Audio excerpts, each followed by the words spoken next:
Hey everybody, Kyle Sasser here. It's everybody's favorite time of the month. That's right. Real estate market statistics time. These real estate market statistics are for Hillsborough County for January 2025.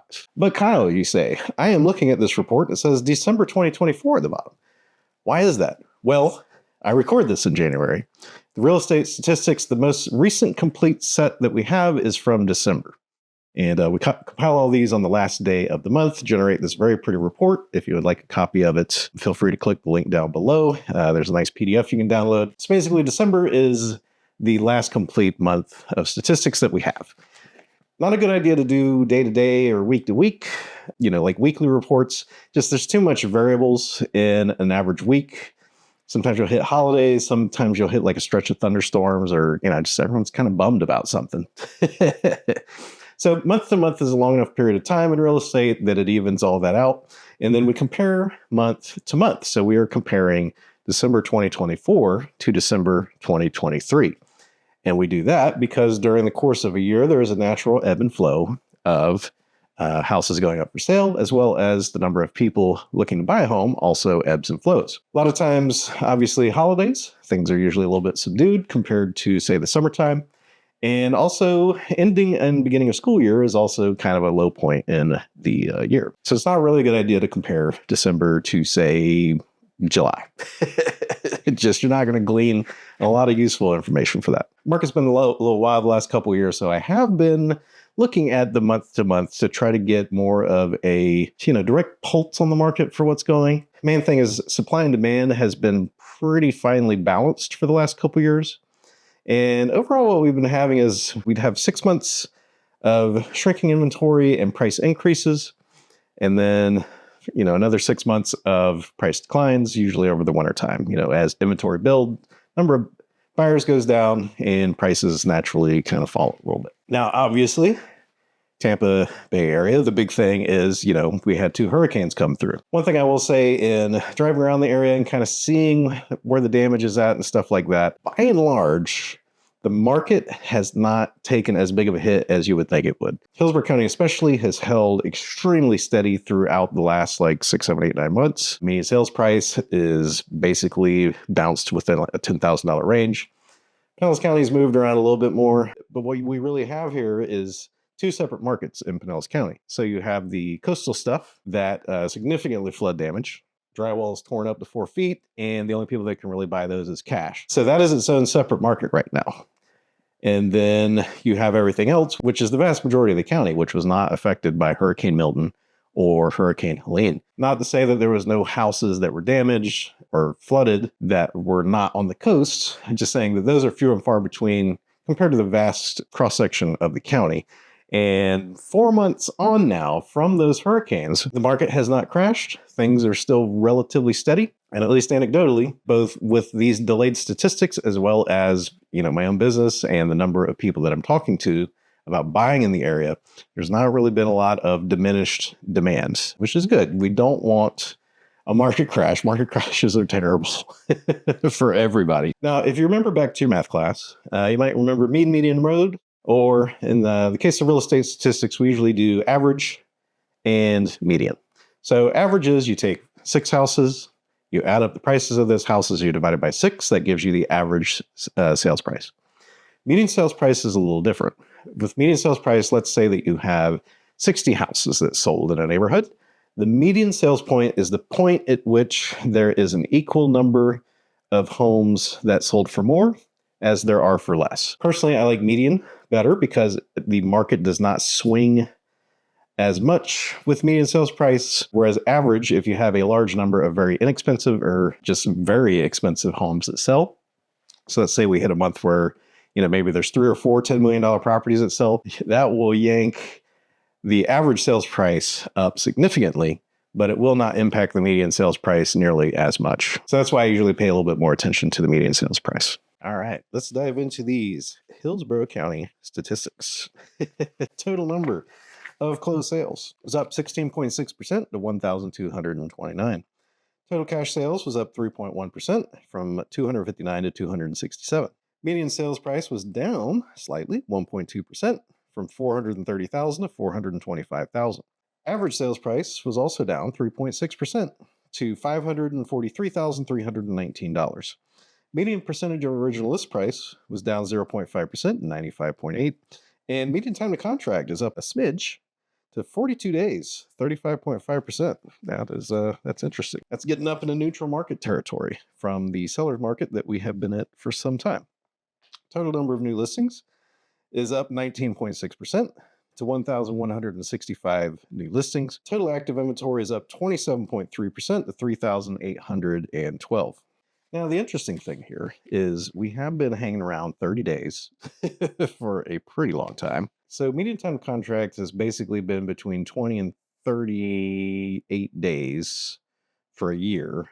We had one little blip at 42 days, which is where we're at now back in February. Wintertime is usually the slow point. Definitely interesting. I mean, it's interesting that it's that high this early. We definitely have a lot more inventory, a lot more homes for sale than we usually do. But Hillsborough County had been holding pretty steady despite that mismatch, right? Like the median sales price hasn't moved that much, and it still hasn't. It's kind of been bouncing around this 430 number, and it's down to 425. It's something I'm going to keep an eye on. I'm not really like, sounding the air siren that the bottom's dropping out. Nothing like that. That's definitely an interesting shift. It'll be interesting to see if that continues, especially into March. So late February, March is usually when all the buyers come back and the demand picks up. So it'll be interesting to see how that plays out. Now, I do also like to kind of hit the different price points of the market because a $1 million house sells, well, a little bit different time frame than a $400,000 house. The main reason is just there's more buyers looking to buy $400,000 homes than $1 million homes. So total number of sales is up pretty much across the board. There's only one really that's down. 200 to 250 was down 5.4% to 35. 250 to 300,000 was up 68.5% to 91. 300 to 400,000 was up 23% to 357. 600 to a million was up 24.3% to 215. So really just, December 2024, so far as number of sales goes, was a lot stronger than 2023. Median time to contract, 250 to 300 is still hanging around that 28-day mark, but 200 to 250s is up 309% to 45 days. 300 to 400,000 is at 43 days. That's a 34% increase. 400 to 600 is up to 46 days, 39%. I'm curious if that might be hangover from the hurricanes. Dallas County doesn't have this time to contract bump. So I'm curious if maybe this is just force majeure, delaying contracts. Maybe stuff got listed. I don't know. It's an odd blip for it to move that much in December. And again, just something I'm going to keep an eye on, especially February and in March in particular. Some good news if you're looking to buy is the total number of new listings is up across the board. So 300 to 400,000 is up 20.8% to 337. 400 to 600,000 is up 8.3% to 405 homes. 600 to a million was up 27.2% to 206. And a million or more was up 33.8%, 91 new listings. And total inventory, which is everything that's for sale on the last day of the month, broken down by price point. It's basically everything. There's more of everything for sale. 150 to 200 is up 120%, total of 33 houses. 250 to 300 was up 78.2% to 196. 300 to 400 was up 37.9%, total of 1,034 homes. 400 to 600,000, 17% more homes.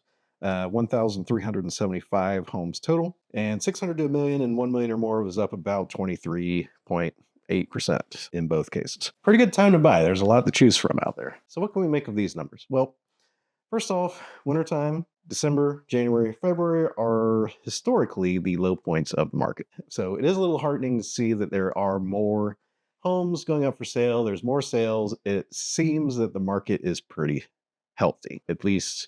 It has not detonated, which is what most people would think that a market would do after two hurricanes come through. On the flip side, there are a large number of damaged homes that are going up on the market.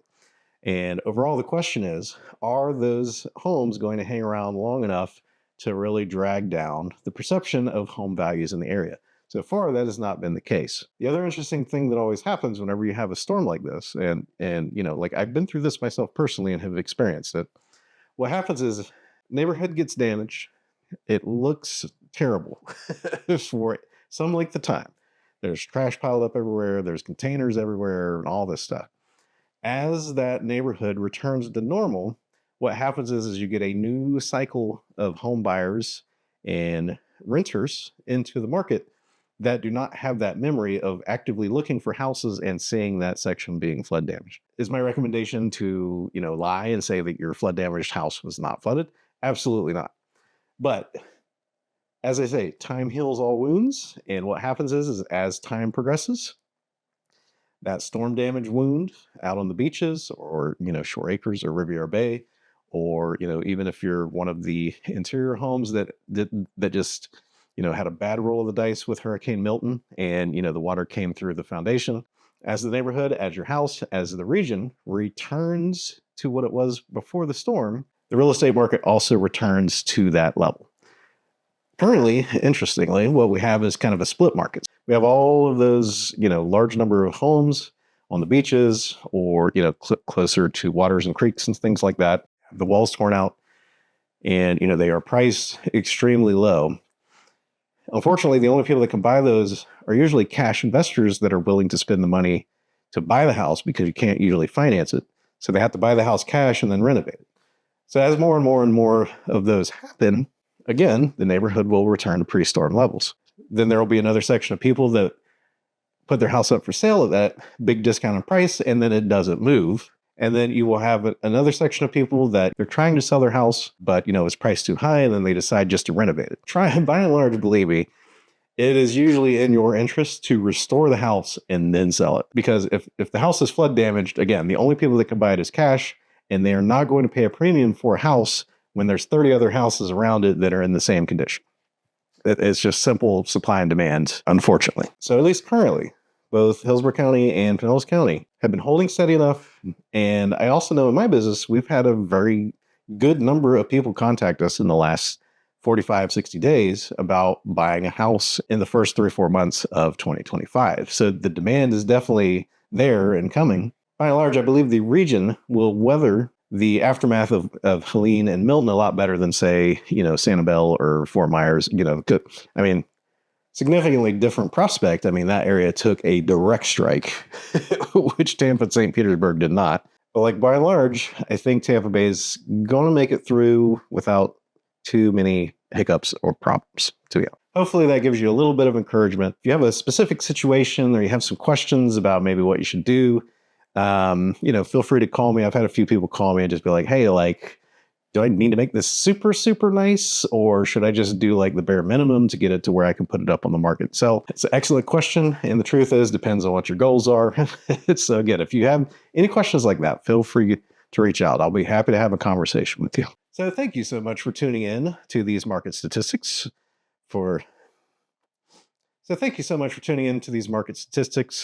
My name is Kyle Sasser. If you would like help finding your own great and amazing home in the Tampa Bay area, I would love to help you out. My phone number that you can reach me at is 727-300-2111. There is also a link in the description down below. You can click on that, choose to book a chat at a time that works best for you. Just traveling around, it's good to see the recovery that both Tampa and St. Petersburg and the beaches have made thus far.